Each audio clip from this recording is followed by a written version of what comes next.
Happy anniversary, happy birthday. I remember actually when it was in the occupation, I actually got invited a couple times to do some spoken word, but the organizers at the time put a limitation and told me not to do certain poems because they were against the cops, because they were in bed with the cops at the time. They don't have those restrictions now, so this poem is dedicated to LA's finest. It's called LA is Full of Pigs.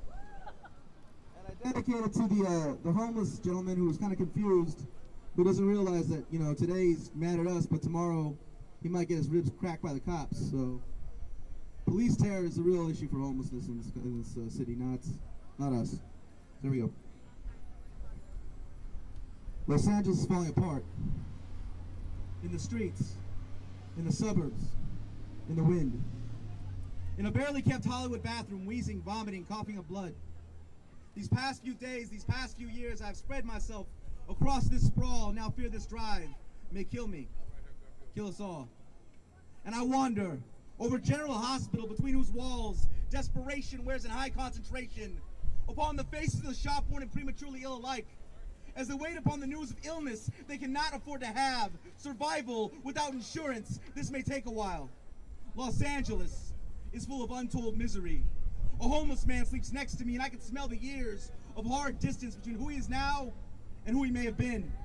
And all that stands between him and the bitter wind is chance, is the kindness of a night nurse who will let him sleep in peace. Los Angeles is full of good people who from time to time can turn a blind eye to killer policy. And I wonder how more bounce checks, free clinics, carry cash, and leave the count in the negative stand between me and him, me and the bitter wind. And if so, where would I go? From Venice to San Francisco, there's not a war on the homeless, a war on the dispossessed. There are fewer and fewer options. They got shelters for women and children, all in ad for me. Just man up, homeboy. It's that concrete pillow, it's that cardboard blanket, and freeze your ass to death. Yes, this city will leave you to die on the same stretch of sidewalk where banks stretch into the sky. And I wonder, as even now, Skid Row is being gentrified, as the city, as the system, as the pigs push people past poverty, past hunger, past homelessness, to the very edge of existence on Skid Row, where all the so-called complexities of economy are laid bare, where the rich are literally stacked upon the poor. Los Angeles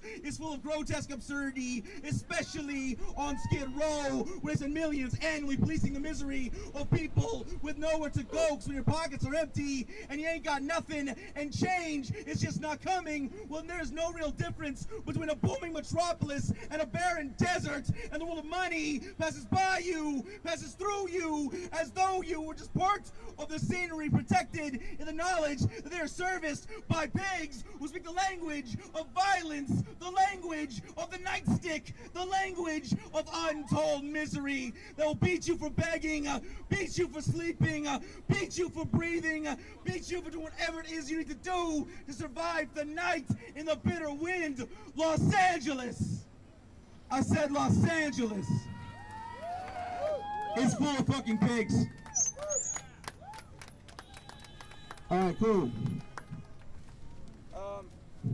I just recently wrote this one, so I have no idea how it performs. We'll see.